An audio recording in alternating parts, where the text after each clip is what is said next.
sharing with the friends, and it was not coincidental that we're talking about this topic now, because Therese actually, I think, was supposed to come in and talk about this a month or two ago, and the dates didn't work out, and so then it looked like this one opened up, and I thought, oh, let's maintain the topic, because it seems pretty appropriate. And I'm hoping that this is far more about a conversation than some sense that I'm the expert in the room that knows about the Baha'i election process or the spiritual principles behind that election process. We all, as Baha'is, experience this process as we live our Baha'i lives, and we know that there are different writings that counsel us to think in certain ways about that process. And so very interesting to sort of contrast those ways to the present process going on. I'm not going to make any political jokes. I've seen too many of them get into office, and so that'll be the extent of my that'll be the extent of my political jokes this evening. And this is not about one side or the other. In fact, it's quite the opposite. It's really about unity. Although I'm going to start off with a quote, and then I'm hoping that as we go through this evening, I can get various people to read the different quotes that are on this sheet as I point in the room and somebody volunteers to do that.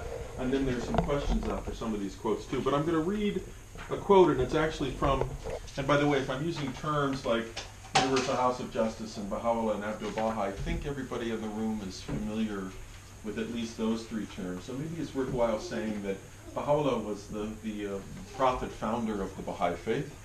His son Abdu'l-Baha took on the next generation as Baha'u'llah passed away and left a will and testament appointing him such, and then the grandson Shoghi Effendi really became the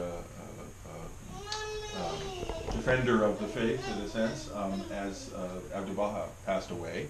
And then after that, it was the elected body of the Universal House of Justice. And since that time, and forever and more, until the next manifestation appears in 800 or 1,000 years, that seems to be about the cycle, the Universal House of Justice will really be the body that talks to us Baha'is about different aspects of the faith. So some of the principles in this, I guess 10 years ago now, that this letter came out, and how timely it was then and perhaps now.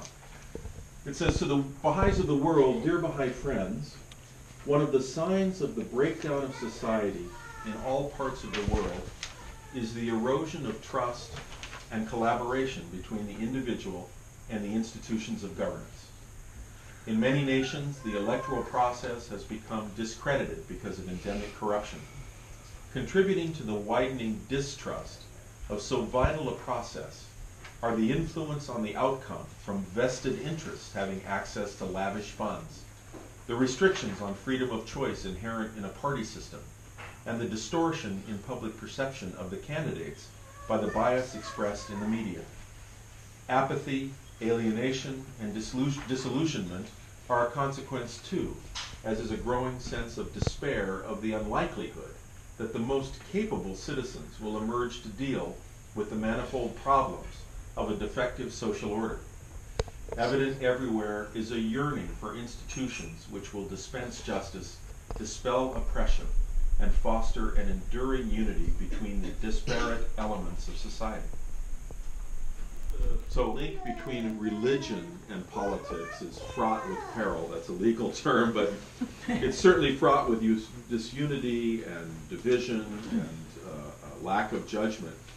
And again, all the great books of the different faiths have reminded us, in a sense, I'll put it in our modern day words, that politics and religion don't mix. They shouldn't be seen as something that mixes. So I was going to ask the question to you, why is this? Why is politics so full of disunity and division and so full of judgment? Because it's self-centered. It's self-centered, yeah. Someone stands up and says, hey, I'm better than all the rest of you. That's why I'm running and you're not, right? So now what I need to do is get enough of you to say, yeah, that's right, he's the one, he knows better, right? So almost from the beginning, I've created this division between you and me, because I'm standing up and saying, you're not standing up and saying it. I'm here to work on your behalf. And since no one else is standing up, I must be the right person to say this, because I know something you don't. Well, almost automatically from the beginning, there's this sense of egalitarianism.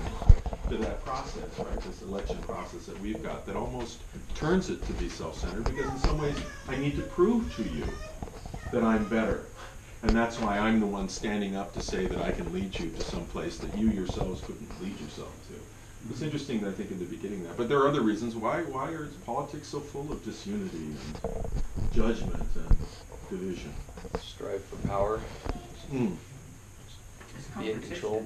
Yeah. It's an adversarial relationship. I mean, it's built around From the very beginning. from the very beginning. You know, and it's like to the thought of one party. Well, we can't have that. We have to have two parties. In fact, if the media kind of manufactures, this is a football game. Right. We need to have these teams evenly matched.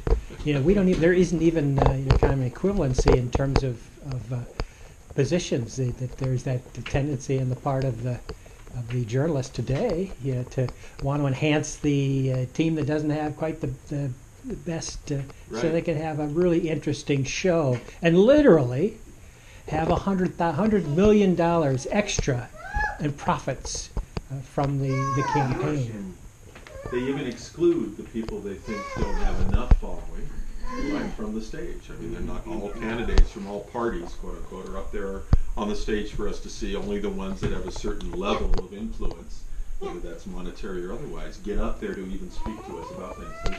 Because I feel like we're really focused on who they are instead of what they bring to the table.